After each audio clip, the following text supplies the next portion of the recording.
దర్శించుమయ్యా. మన ప్రభువైన రక్షకుడైన యేసుక్రీస్తు పరిశుద్ధ నామములో మీ అందరికీ శుభములు తెలియచేయుచున్నాను. మీరందరూ క్షేమంగా ఉన్నారని ఆశిస్తూ ఉన్నాను. ఈరోజు బలపరిచే వాక్యము ఆదికాండము 39వ అధ్యాయం 23వ వచనము. యెహోవా అతనికి తోడై ఉండెను కనుక ఆ చెరసాల అధిపతి అతని చేతికి అప్పగింపబడిన దేని గూర్చియు విచారణ చేయక ఉండెను.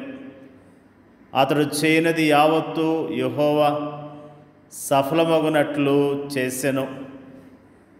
యోసేపు యొక్క జీవితము ఎంతో అద్భుతమైనది. ప్రారంభ దినాల్లో తండ్రి దగ్గర ఎంతో సంతోషంతో చక్కగా అతని జీవితం కొనసాగింది. అతని తల్లిదండ్రులు ఐశ్వర్యవంతులు, అతన్ని అధికంగా ప్రేమించారు. తండ్రి అతన్ని అధికంగా ప్రేమించాడు. తండ్రి తన కుమారుని పట్ల ఎంతో శ్రద్ధ చూపించినట్లుగా దేవుని యొక్క వాక్యము ఎంతో స్పష్టంగా తెలియజేస్తున్నది. వీటన్నిటికీ మించి దేవుడు అతనికి జ్ఞానము, సామర్థ్యము, అందము, సద్గుణం లాంటి అధికమైన ఆధిక్యతలను ఇచ్చాడు. దేవుని అందలి అతని ప్రేమ అతన్ని అమితముగా ఆశీర్వదించింది. వీటన్నిటి ఫలితముగా అన్నలు అతన్ని ద్వేషించడం ప్రారంభించారు. అక్కడే అతనికి కష్టాలు ప్రారంభమయ్యాయి. యోసేపు ప్రారంభ దినాల్లో సుఖంగా జీవించాడు. కానీ యవ్వన ప్రాయంలోనికి అడుగు పెడుతున్న సమయాల్లో అతని జీవితంలో ఎన్నో కష్టాలను ఎదుర్కొన్నట్లుగా దేవుని యొక్క వాక్యము స్పష్టంగా తెలియజేస్తున్నది. ఆదికాండములో యోసేపు గురించిన విషయాలు మనందరికీ తెలిసినవి. సొంత అన్నలు అతన్ని అమ్మివేశారు. అతన్ని బాగా మాటలతో బాధ పెట్టారు.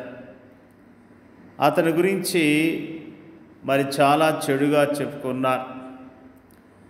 అంతేకాకుండా అతన్ని అమ్మివేసినప్పుడు అతడు యోసేపు ఐగుప్తులో బానిసగా మరొక వ్యక్తికి అమ్మివేయబడ్డాడు. అతని జీవితంలో అనుకోకుండా వచ్చిన పరిస్థితులు అతన్ని ఎంతగానో కృంగదీసినాయి. మరి ఐగుప్తు దేశంలో అతడు ఒంటరిగా ఉన్నప్పటికీ యోసేపు దేవుని ఆశ్రయించి దేవుని మీద ఆశ పెట్టుకొని జీవించినట్లుగా దేవుని యొక్క వాక్యము ఎంతో స్పష్టంగా తెలియజేస్తున్నది. ప్రతి విషయములో దేవుని సహాయాన్ని పొందుకుంటూ వచ్చాడు. దేవుని యొక్క కాపుదలను పొందుకున్నాడు. దేవుడిచ్చే ఆదరణ పొందుకున్నాడు. పరాయి దేశములో, పరాయి ప్రాంతంలో, తన వారంటూ ఎవరూ లేని ప్రదేశంలో అతనికి ఏకైక స్నేహితుడు దేవుడే అన్న విషయాన్ని మనం జ్ఞాపకం చేసుకుంటూ ఉన్నాం. నిజంగా యోసేపు ఆ యొక్క ఐగుప్తులో పని చేస్తూ ఉన్నప్పుడు అతని జీవితంలో ఎంతగానో వృద్ధి చెందినట్లుగా, క్రమక్రమముగా అతడు దీవించబడ్డట్లుగా దేవుని యొక్క వాక్యము తెలియజేస్తున్నది. ఊహించని రీతిగా ఆ ఇంటి యజమానురాల ద్వారా పెద్ద సమస్య ఎదుర్కోవాల్సి వచ్చింది. పాపానికి దూరముగా పారిపోవటం ద్వారా యజమానుడి యొక్క భార్య పగబట్టి అతని గురించి చెడుగా చెప్పి చెరసాల్లో వేయించినట్లుగా దేవుని యొక్క వాక్యము తెలియజేస్తున్నది. ఆ చెరసాల్లో ఉన్నప్పుడు దేవుడు అతనికి తోడుగా ఉన్నట్లుగా మనం జ్ఞాపకం చేసుకుంటున్నాం. అయితే యెహోవా యోసేపునకు తోడై ఉండి అతని యందు కనికెరపడి అతని మీద ఆ చెరసాల యొక్క అధిపతికి కటాక్షం కొన్నట్లు చేసెను. చెరసాల అధిపతి ఆ చెరసాల్లో ఉన్న ఖైదీలందరినీ యోసేపు చేతికి అప్పగించెను. వారు అక్కడ ఏం చేసిరో అదంతయు అతడే చేయించువాడు. యెహోవా అతనికి తోడై ఉండెను కనుక ఆ చెరసాల అధిపతి అతని చేతికి అప్పగింపబడిన దేని గూర్చియు విచారణ చేయక ఉండెను. అతడు చేయనిది యావత్తు యెహోవా సఫలమవునట్లు చేసెను. నిజంగా దేవుడు ఎంత గొప్ప దేవుడు, ఎంత మంచి దేవుడు. వాస్తవానికి నీ కష్టాలు, ఇంతటి శ్రమానుభవాలు అనుభవించేందుకు యోసేపు ఏ పాపం చేయలేదు, ఏ చిన్న తప్పు కూడా చేయలేదు. అయినప్పటికీ అతడు తన శ్రేష్టమైన యవ్వన కాలాన్ని కష్టాల్లోనూ, శ్రమల్లోనూ, నిందల్లోనూ, అవమానాలను గడపవలసి వచ్చింది. అది ఆనాటి యోసేపు పరిస్థితి. ఆనాటి సామాజిక పరిస్థితికి అతని జీవితం అద్దం పడుతుంది. పరిస్థితులు ఈనాడు ఏం మారాయని, ఈనాటి సామాజిక పరిస్థితి ఏం మెరుగైందని, ఆనాటి మానసిక, కుటుంబ, సాంఘిక, సామాజిక పరిస్థితులే ఈనాడు కూడా ఉన్నాయి. ఈనాడు మనము కూడా అలాంటి పరిస్థితుల్ని ఎదుర్కొంటూ ఉన్నాం. యెహోవా అతనికి తోడై ఉండెను అనే మాటను గమనించాలి. యోసేపు గుంటలోని ఒంటరితనంలోను, బానిసత్వంలోను, చెరసాలను, ఆ తర్వాత ఐగుప్తు పరిపాలనలో కూడా అతడు ప్రశాంతతను, పరిశుద్ధతను ప్రదర్శించడానికి గల తాళం చెవి ఇదే. ఈనాడు శ్రమలను, కష్టాలు మనము ఎలా ఎదుర్కొనగలము? దేవుని వైపు చూడటం ద్వారానే. ప్రార్థన, వాక్యము, నిజమైన విశ్వాసుల సహవాసం ద్వారానే.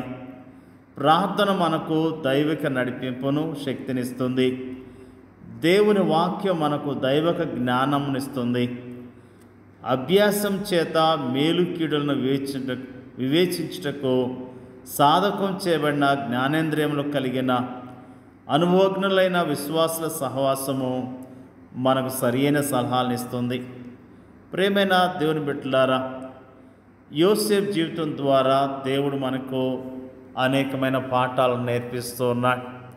నిజముగా యోసేపు ఓర్పు కలిగి ఉన్నాడు, ఓర్చుకున్నాడు, ప్రభు కొరకు నిలబడ్డాడు, సాక్ష్యాన్ని నిలుపుకున్నాడు.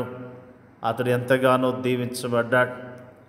ఈ దినాల్లో కూడా మనం ఇలాంటి పరిస్థితులు గుండా వెళ్తున్నప్పుడు మన సాక్ష్యాన్ని కాపాడుకుందాం, మన విశ్వాసాన్ని కాపాడుకుందాం. దేవుడు మనకిచ్చిన పని విషయంలో నమ్మకత్వాన్ని కలిగి ఉందాం. మరి నిజముగా యోసేపు దేవునికి విధేయత చూపించడం ద్వారా ఎంతగానో దీవించబడ్డాడు. దేవుని మాట వినటం ద్వారా దీవించబడ్డాడు. నిజంగా మనం కూడా దేవుని మీద ఆధారపడదాం. దేవుడిచ్చే ఆశీర్వాదాలు పొందుకొని ఆయన కొరకు జీవిద్దాం. దేవుడికి వాక్యాన్ని దీవించునుగాక. పరిశుద్ధుడైన తండ్రి, నీకు స్తోత్రాలు. యోసేపు యొక్క జీవితాన్ని మాకు తేటగా తెలియజేసినందుకు నీకు స్తోత్రాలు. యోసేపు ప్రభువా నీకు భయపడి నీ కొరకు జీవించాడు, మంచి సాక్ష్యాన్ని పొందుకున్నాడు. అందును బట్టి స్తోత్రాలు తెలియజేస్తూ ఉన్నాం.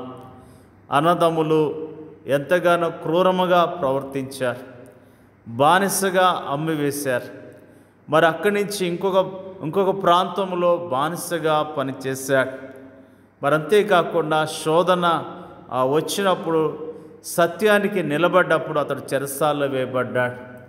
ప్రభువా నీ కొరకు నమ్మకత్వాన్ని కలిగిన యోసేపు జీవితాన్ని జ్ఞాపకం చేస్తున్నందుకు నీకు స్తోత్రాలు.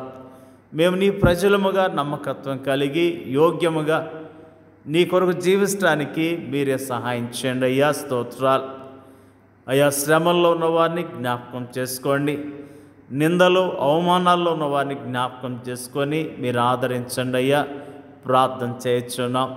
ఎలాంటి శ్రమలు కష్టాలు వచ్చినా ప్రభు మాకు తోడై ఉన్నాడనే ధైర్యం కలిగి విశ్వాసంతో జీవించడానికి నీ కృపను మెండుగా దయచేయమని యేసుక్రీస్తు నామంలో అడుగుచున్నాం తండ్రి.